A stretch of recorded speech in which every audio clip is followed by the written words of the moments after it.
기사는 하고 댕기나.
위해서 하나를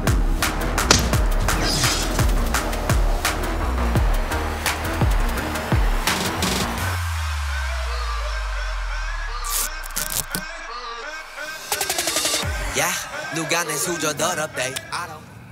네, 정말 많은 분들이 충격과 경악을 금치 못하셨을 걸로 생각이 됩니다.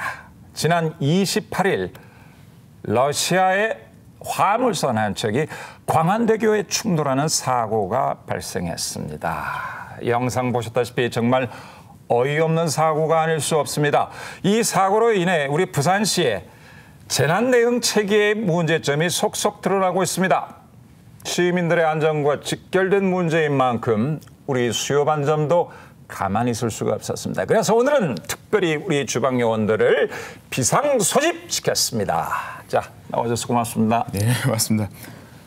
사장님이 새벽에 전화했잖아요. 나오라고. 그렇죠. 예. 네, 오늘 같은 날은 일찍 나와야죠. 당연히 와야죠. 한 3시간 전부터 나와 있었습니다. 네, 정말 고맙습니다. 우리 주방장들 훌륭합니다. 그럼 현재 광안대교 충돌 사고 이후에 상황이 어떻게 돌아가고 있는지 점검이 좀 필요할 것 같아요. 네. 광안대교 하층부가 여전히 찢어져 있는 상태입니다. 그러다 보니까 해운대 방향으로 가는 광안대로 진입차로가 이제 여전히 교통 통제가 이루어지고 있고요. 진입차로 2개 중에 1개는 통행이 가능하고 여전히 이제 화물차 1톤 이상 또한 12인승을 초과하는 승합차는 아예 진입을 금지시키고 있습니다. 우회하고 있는 거죠. 그 출퇴근 정체는 뭐 당연히 불보듯 뻔하고요. 그 명절에도 이렇게 안 막혔을 것 같은데도 싶은데 여전히 막혀 있어요. 그래서 우리가 사실은 이게 손해배상 청구를 할 때 그 수리비뿐만 아니라 지금 현재 교통유발 분담금이라고 있지 않습니까? 그렇죠. 건물한테 매기는 건데 이것까지라도 보상을 해서 우리 지역에다 좀 돼야 될 것 같아요. 그렇죠. 우리 부산 시민들이 본 피해 그대로 보상받아야죠. 그렇죠. 맞습니다. 네. 근데 저는 이런 사고가 나면 항상 정말 시민들이 좀 피해를 많이 보는 것 같아서 안타까워요. 이미 그 사고를 낸 러시아 화물선 회사는 이 배상금을 좀 줄이려고 그렇죠. 벌써 대비에 들어갔다라고 하거든요. 우리나라에서 그 제일 큰 왜 변호 그 로펌 있잖아요. 그렇죠. 우리 그 수요반점의 황현장처럼 그 비슷한 있는데 벌써 그 가장 큰 로펌하고 손을 잡고 이 그 선장의 그 음주운항 혐의를 줄이는데 총력을 좀 기울일 것으로 보이는데 왜냐하면 어쨌든 그 혐의를 가장 낮은 수위의 처벌로 받아야만 배상금 규모도 이제 적어지니까요. 그렇죠. 예. 그래서 이 앞으로 이 부산시하고 러시아 선박 회사 간의 소송이 굉장히 치열할 것으로 좀 보입니다. 발벗고 나서서 이 사고 수습을 돕는 것만 해도 야 용서를 해줄까 말까 하는데 배상금 줄이려고 잔머리를 굴리고 있다. 우리로서는 정말 기분 나쁜 소식이 아닐 수 없습니다. 그렇죠? 근데 사실 이제 러시아 선박 같은 경우에는 그 여기에 좀 사활을 걸 수밖에 없죠. 돈이 걸려 있지 않습니까? 그렇죠. 또 문제가 몇 가지 있습니다. 광안대교를 들이받은 선박 회사가 받아낼 수 있는 이제 최대 이제 선박보험에 가입돼 있고요. 그 이번 충돌 사고에 받을 수 있는 보험금이 최대 11억입니다. 11억. 예, 11억인데 근데 이제 문제는 뭐냐면 이 배상에서 내가 문제가 있으면 사실 사실 보험금 못 받는 경우가 있지 않습니까? 그렇죠. 내가 이제 내가 이제 고의적으로 했거나 그렇죠. 그렇게 사고 냈을 때. 경우인데 네네. 음주 문제가 걸려 있어요. 그러니까 선장이 음주 문제가 걸려 있으니까 이걸 어떻게 만들어낸다고 하면 보험회사에서 이제 보험금을 못 주는 거죠.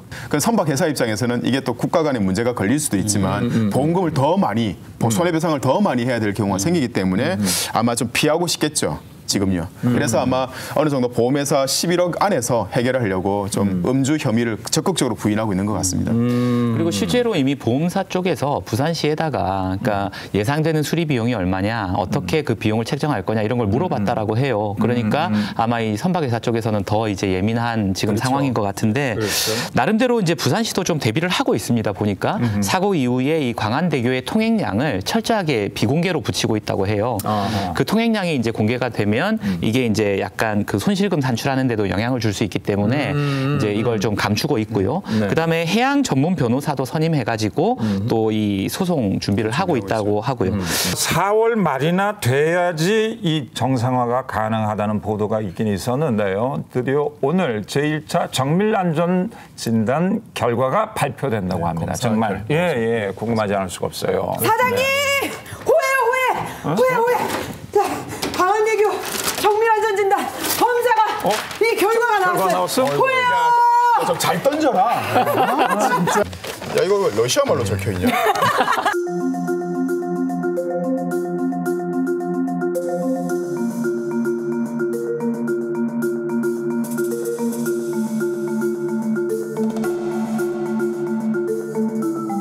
아, 근데 이게 이 뭐 그나마 조금 좋게 뭐 긍정적으로 나온 것 같긴 한데 이런 결과가 어떻게 나왔는지 전 좀 궁금해요. 지금 시민들도 접근이 안 되잖아요. 그렇죠. 그러면 실제로 이 광안대교 상황이 어떤가 이게 좀 더 저는 궁금한 것 같은데 이 믿을 수 있나요, 이거? 시민들은 함부로 접근할 수가 없지만 찬이는 접근할 수 있습니다. 배달의 형제거든요. 공식적으로 공격의 찬이. 그러니까 무조건 갔습니다. 공영방송의 힘으로? 아, 그럼. 사고 이후에 지금 광안대교는 어떤 상태인지 그리고 한 달이나 이루어진다는 정밀안전진단 그건 잘 이루어지고 있는지 제가 현장에 직접 출동했습니다. 네.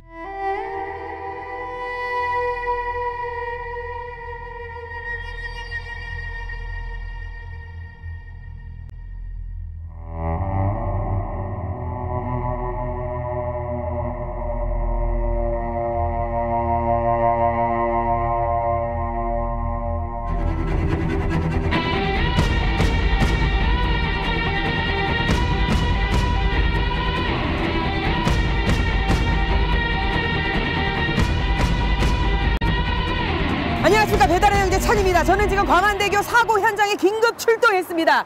여전히 광안대교는 정밀안전 진단을 위해서 한 개의 차로를 부분 통제하고 있습니다. 사고 당일 현장을 방문했던 남원욱 의원 만나서 사건 그 현장 이야기 생생하게 들어보도록 하겠습니다. 의원님 안녕하십니까? 네, 안녕하세요. 아, 정말 이게 무슨 일입니까? 광안대교를 배가 친다니.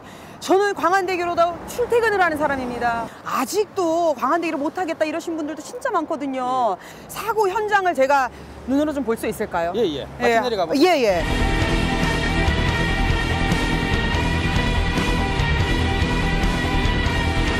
배달의 현재로서 못할 게 없습니다.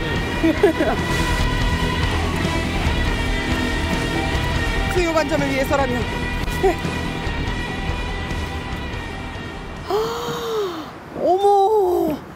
어머, 진짜 이게 무슨 일이에요? 저는 이 정도로 구멍이 나 있는지 몰랐어요. 예. 이 위도 보세요. 와, 이 위도 그때의 충격을 그렇습니다. 말해주는데요. 사고 당일 1시간도 안 돼서 사실은 전문가들이 긴급 안전진단을 했는데 긴급 안전진단에서 설계하 중에는 문제가 있지만은 여용력, 즉 여유분의 설계 하중은 있다. 이렇게 해서 3월 3일 날 바로 일개 차로를 통행을 재개를 시킨 것입니다. 그럼 아직도 시민들은 굉장히 불안해하거든요. 예. 출퇴근을 하는 저 같은 입장에서도 지나다닐 때마다 쫄깃쫄깃해요, 심장이. 안전한 겁니까, 그러면? 자세히 보시면은 네. 저 조그만 구멍들이 있습니다. 근데 이것은 충격했던 부분들이 계속 찢어집니다. 진동이라는 거에 의해서 더 이상 확대되지 않도록 스탑시키도록 이게 뚫어놓은 이 토목 전문가들이 했던 네.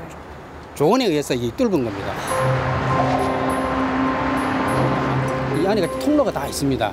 이 철박스 안에 보면 그 통로마다 이 전부 다 그 안전 센서들을 이 진동이나 이런 것들을 감지하는 센서들을 다 심어놨어요. 많이 흔들린다, 뒤틀린다 이런 부분이 있으면 이제 바로 센서가 작동을 해가지고 그렇죠. 검토가 되는 거네요. 그렇죠. 언제쯤 이게 다 이제 고쳐질까요? 시설관리공단과 한국시설안전공단과 함께 이 정밀안전진단을 지금 실시를 하고 있고 그 정밀안전진단에 따라서 설계와 보강 시공이 병행해서 이루어질 것입니다. 그러면 정밀안전진단 제대로 진단이 되고 있는지 배달의 형제 찬이가 직접 가보겠습니다.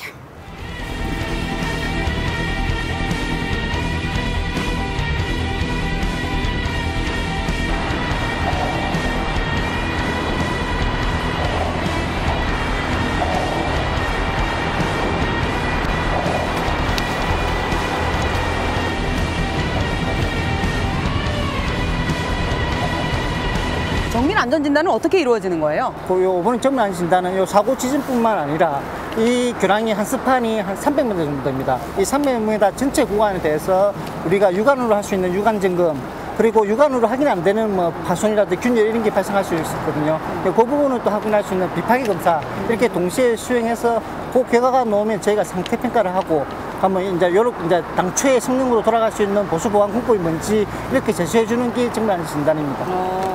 4월 말까지 안전진단을 계속할 예정이라고 들었어요. 대략적인 이게 스케줄은 어떻게 나와 있나요? 최종 마무리는 3월 말이지만 3월 중순경쯤에 중간 결과가 나옵니다. 그 중간 결과가 나오면 저희가 아까 말한 패스트 트랙으로 설계와 시공할 수 있는 부분을 같이 동시에 진행을 할 겁니다. 이렇게 하면 복구공사가 완료되는 시점이 4월 말로 저희가 예상하고 있습니다. 4월 말까지는 이제 다 완공이 돼가지고 예. 복구공사가 끝나서 예. 안전하게 광안대교를 왔다 갔다 할 수 있는 맞습니다. 그날이 오는 거죠? 예. 네, 부탁드리겠습니다. 예. 네. 최선을 다하도록 하겠습니다. 전 진짜 소중하거든요. 지켜주십시오. 근데 정말 요즘에 워낙 이상한 일들이 많이 벌어지니까 그렇죠. 불안하죠. 그나마도 사고 이후에 저렇게 이제 뭐 여러 각도에서 좀 안전 조치들이 이루어지고 있으니까 조금은 안심은 되는데요. 설계와 보수 공사를 동시에 진행을 한다고 합니다. 그러면 어떻게 되겠어요? 시간이 단축이 되겠죠. 그래서 시민들의 불편을 최소화한다. 이게 부산시의 입장이에요. 그런데 앞으로 얼마나 더 안전하게 이제 진행이 될지 이런 부분은 우리가 매의 눈으로 지켜봐야죠. 음주운항을 함으로써 이번 사고가 빚어졌다는 그런 결과가 보도되고 있습니다. 정말 어이가 없는데 도대체 얼마나 술을 마셨길래 저 멀쩡하게 저 엄청나게 큰 다리를 들이받은 거예요 도대체. 근데 적발되었을 때 혈중 알코올 농도가 0.086입니다. 그 정도면은 우리 옛날에 처음 우리 기억나시죠? 네네. 육상에서 도로에서 운전해서 이 정도 했으면 어떻게 됩니까? 이거는 취소 아니에요? 윤창호법 기억나시죠? 네네네네. 취소예요. 그런데 이 해상은 또 기준이 다르더라고요. 그래서 면허 정지 수준입니다. 네. 자기는 사고가 난 후에 극심한 스트레스, 스트레스란 것 같아요. 미안함이 아니라 그 스트레스 그리고 심장이 아파서 꼬냑을 좀 드셨답니다. 아니 심장 약이 꼬냑이에요? 사고 치고 뭐 스트레스 때문에 심장이 아파서 뭐 꼬약을 드셔. 야, 이 양반 정신 상태 어떤지 내가 진짜로 그래서 이제 그것도 사실은 들여다보고 설득력을 좀 잃고 있는 게 우리 또 경찰이나 이런 수사 당국에서 확인해 보니까 해경이 위드마크 공시라는 게 있습니다. 그러니까 음주 운전 당시에 혈중 알코올 농도를 역산해서 얼만큼 정도 언제부터 술을 마셨나를 확인하는 건데 결과 사고 전에 술을 마셨대요. 바다 위에서 이루어지는 음주운항 장소가 바다다 보니까 이 단속이 쉽지가 않을 것 같아요. 네, 현실적으로. 안 그래도 보니까 그 입항 단계, 그다음에 하선 단계, 그러니까 처음하고 마지막만 고속도로로 치면 휴게소는 그냥 막 마시고 가도 되는 거죠. 그렇게 했다고 해요. 그러다가 이제 한 5년 정도 전부터 이걸 좀 강화를 했다고 하는데 보니까 해상교통관제센터하고 경비 함정들이 이제 실시간으로 정보들을 공유하면서 이 선박 운항 중에도 감시를 할 수 있게 했는데요. 근데 이게 좀 문제가 보니까 해상교통관제센터에서 어떤 방식이냐면 레이더로 이렇게 보고 있다가 저거 좀 이상하다. 그러면 이제 그 경비 함정한테 연락을 주고 그러면 가서 이제 감시하는 이런 시스템이다 보니까 모든 음주 선박을 다 잡아들일 수가 없고요. 아니 레이더의 배 움직임을 보고 음주 다닌다 판단하는 그렇죠. 이게 쉽지 않죠. 불가능한 일이잖아요. 사실은. 예. 현실적으로. 그리고 이게 정말 만취 상태가 아닌 이상은 선장이 뭐 술에 많이 취했는지 아닌지 이걸 좀 알 수도 없고 이래가지고 근데 이런 상황에서도 지난 4년간 적발된 음주 운항 건수는 500건이 넘었다고 합니다.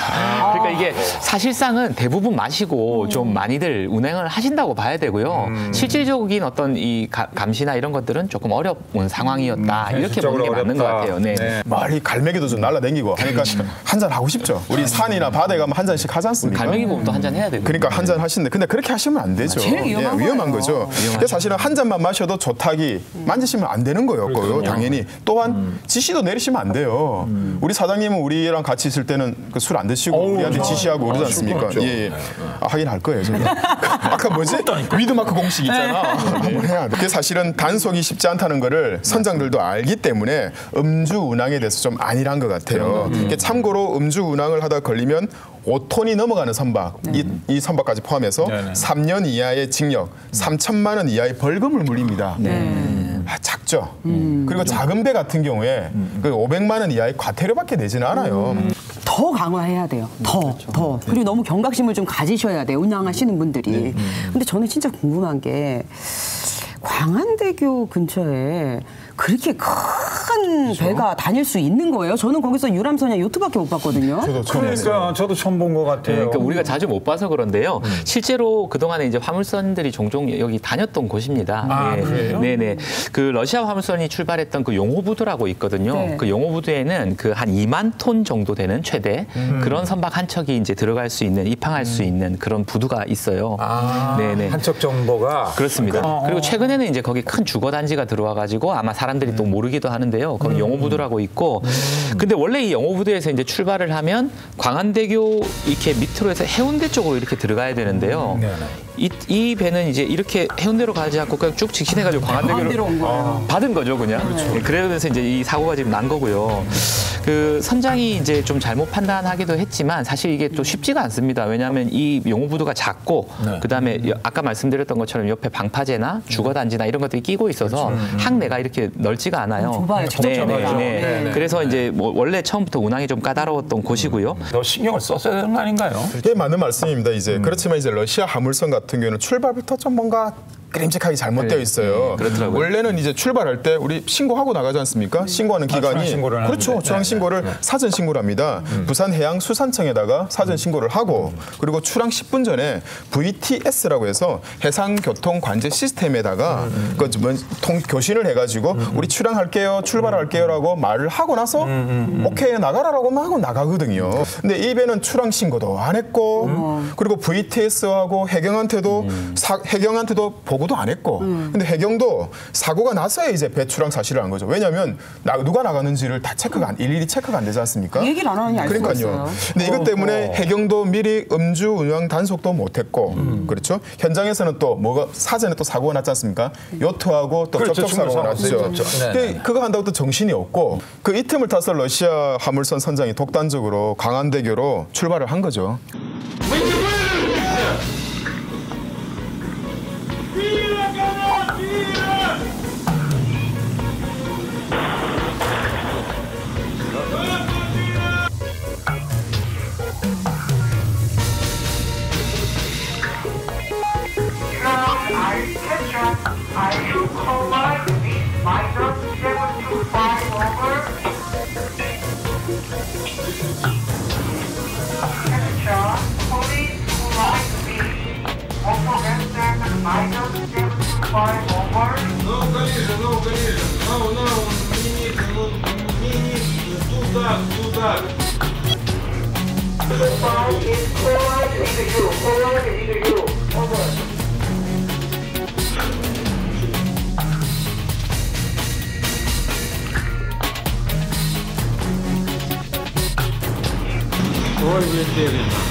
진짜 무서운데 이게 지금 처음 사고가 나고 40분이 지나도록 저 배를 제어할 수 있는 게 아무것도 없었던 거잖아요.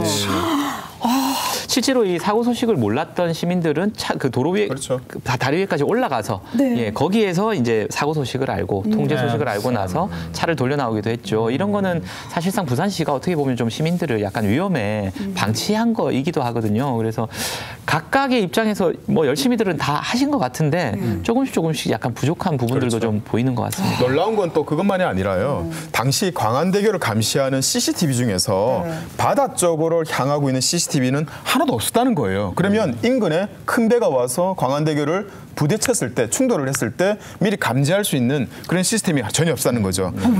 왜? 광안대교를 관리하는 부산시설공단도 충돌 사실을 전혀 몰랐던 거죠. 그것 때문에. 그러니까 즉각적으로 차량 통제를 못한 거죠. 그것 때문에. 설마 그 큰 구조물 광안대교를 보고 어떤 배가 정신 이상이 아닌 다음에 와서 들이닥겠냐 그렇죠. 이렇게 생각을 한 거죠. 그렇죠. 그죠? 맞습니다. 이 보면 볼수록 우리 부산시와 해경의 대응이 허술했다는 생각을 떨쳐버릴 수가 없습니다. 자, 사태가 이렇게 전개되다 보니까 김영춘 전 장관과 전문가들은 용호부두 조기 폐쇄론을 들고 나오기도 했는데 말이죠. 네, 맞아요. 과연 이 용호부두를 꼭 폐쇄를 해야 되는 것인지 이제 직접 가서 좀 확인을 해볼 필요가 있는데 제가 광안대교 갔다 오니까 너무 바빠가지고 직접은 못 가고 말 잘 듣는 이게 잘생긴 동생이 하나 있어요. 제가 특별히 현장에 보냈습니다. 한번 보시죠.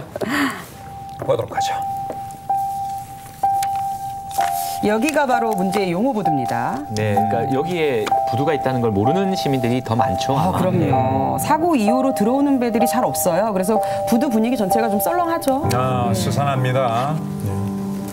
여기서 전문가를 저희가 만났는데요. 제가 담당 PD 보냈거든요. 담당 PD. 광안대교랑 정말 가깝네요. 예, 그렇습니다. 법적으로는 자력으로 이렇게 배를 돌리는 구역이 선체 길이 3배 정도 거리면 충분하다라고 되어 있습니다. 근데 지금 이 거리로 봐서는 지금 저 3배 이상 되니까 정상적으로 조선만 했다면 충분하게 안전한 구역이다 이렇게 볼 수 있는 거죠.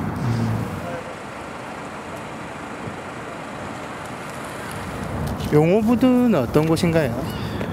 용호부두가 1990년에 준공을 한 부두입니다. 네. 당시 때는 우리 부산항의 신항도 개발돼 있지 않는 상태였고 광안대교도 건설되지 않는 상태였죠. 그 상태에서 이제 2000년대에 이제 아파트 시설이 들어오고 여러 가지 위락 시설들이 들어오면서 용호부두가 제 기능을 전차적으로 좀 이제 축소되는 그런 경향이 있습니다만은 그러나 아직까지도 연간 140여 척의 선박이 입초랑할 정도로 나름대로 부산항의 그 물류 기능을 일부를 담당을 하고 있습니다.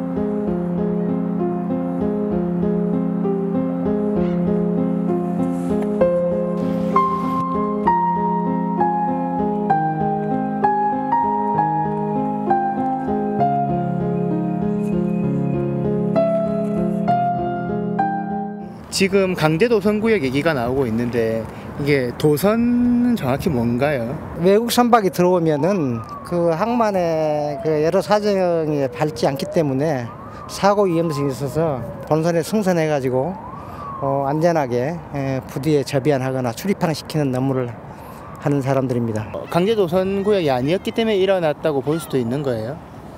그렇죠. 그 강제구역이 아니다 보니까 자력으로 했고 또 자력선으로 하는 외국의 경우에는 의사소통이 제대로 안 되기 때문에 그런 지원이 어려워서 발생했을 수도 있는 그런 상황입니다.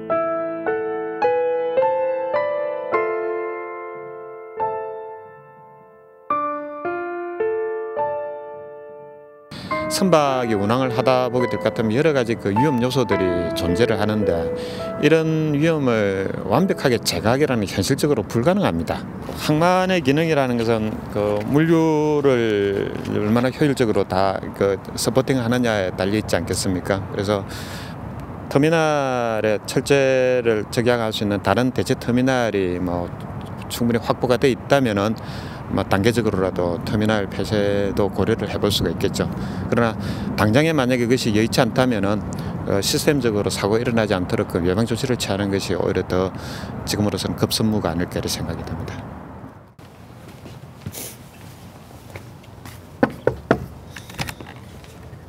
안녕하십니까? 폐쇄는 뭐 정부 시책에 의해서 한다씀 치더라도 우리 생계가 아니 또 뭐 대책부더라도 마련한 이후에 이런 결정을 했으면 좋았을 텐데 여기서 우리가 한 20년 가까이 일을 해오고 있습니다.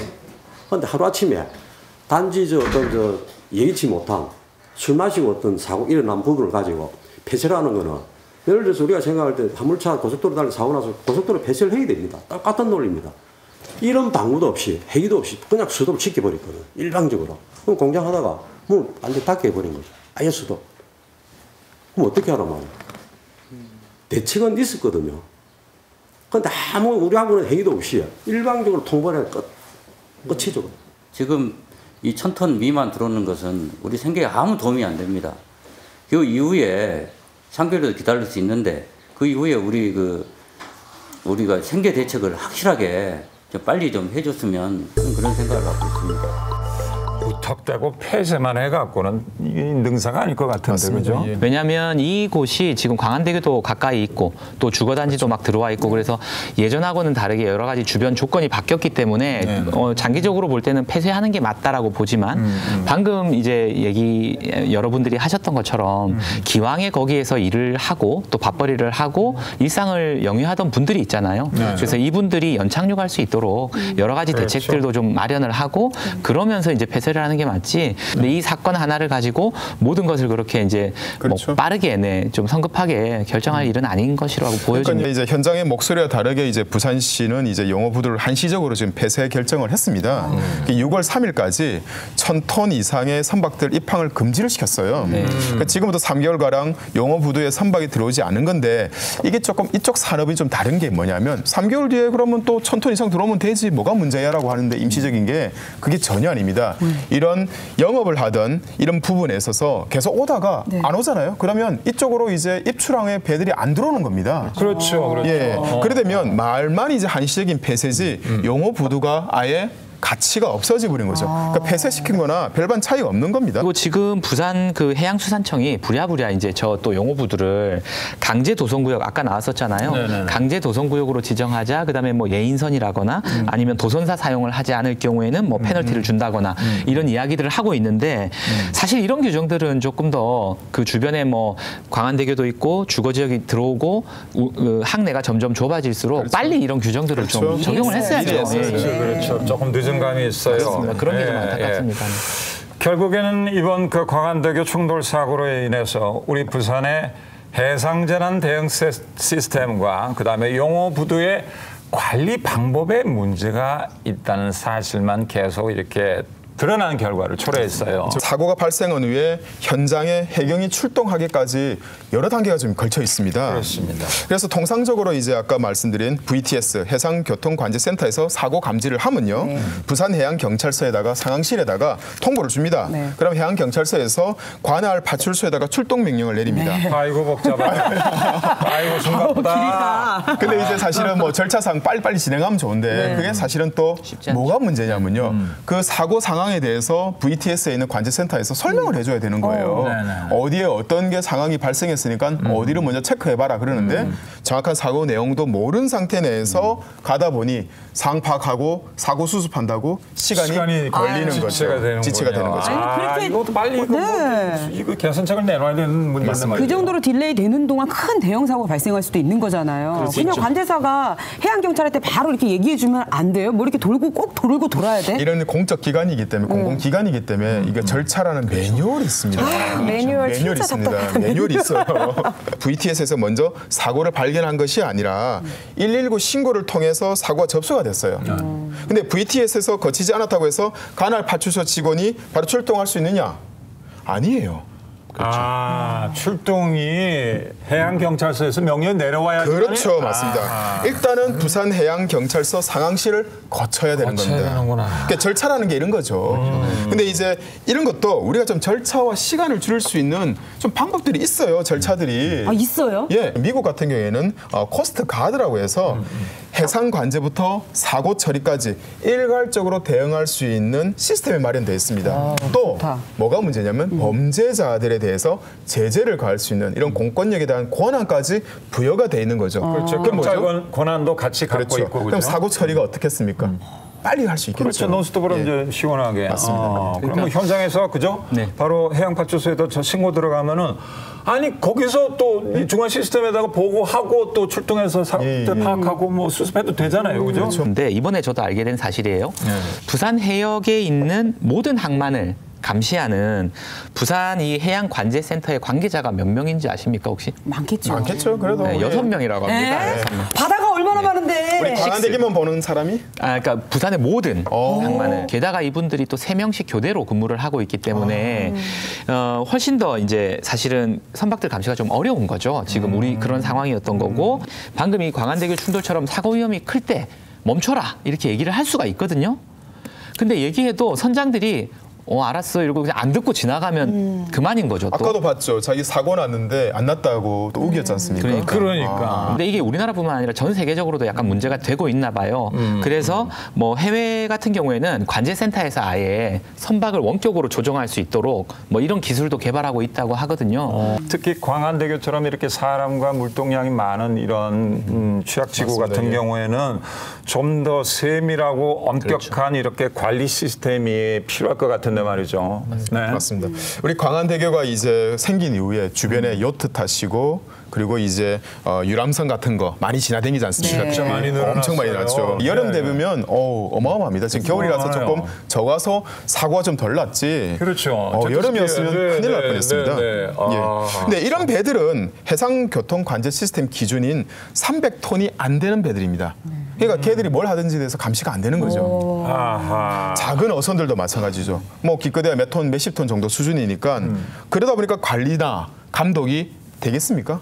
소홀해질 수밖에 없는 거죠. 그렇죠. 근데 여기서 사고가 안 나라는 법이 없어요. 이번 사건을 좀 초속 삼아가지고 좀 제도 개선을 좀 적극적으로 좀 했으면 좋겠습니다. 네. 그렇죠. 우리 정전 한 번만 돼도 모든 도시가 마비가 되잖아요. 예. 마찬가지로 뭐 원전이라거나 이런 작은 어떤 그 선장의 음주 일탈로 인해서 광안대교가 마비가 될 수도 있고 그래서 교통 전체 부산 시내 교통이 마비 그렇습니다. 그래서 미리미리 좀 예방할 수 있는 건 예방하고 그런 신경들을 좀 썼으면 좋겠습니다. 절차만 좀 따지지 마시고 우리 공무원들. 네. 두 주방장님이 이렇게 앞으로 대책에 대해서 잘 말씀해 주셨으니까 저는 쓴소리 한마디 할게요.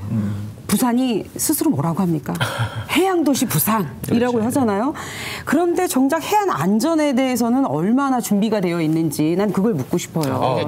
우리 캐치플레이 아세요? 이번에 오거돈 시장에? 뭐예요? 부산 시민이 행복한 해양도시 동부가 해양수도. 동부가 해양수도? 해양수도. 그게 다 안 됐네요, 이번 하나도 안 된 거죠. 키워드들이 다 지금 어긋났죠. 그러니까 이번에 이 사고 안 났으면 어떻겠어요. 앞으로 개선도 안 되고 자칫 잘못하다가는 더 큰 대형 사고로 일어날 수도 있는 상황이었어요. 그러니까 앞으로 해양수도 부산에 그 타이틀에 걸맞게 해양 안전도 만전을 기해 주십시오. 네. 전적으로 신경 쓰셔야 합니다. 네. 같은 사고가 발생하지 않도록 우리 부산시에서도 똑바른 눈을 뜨고 감시 눈을 불을 켜주십시오. 그 처리 되게 진짜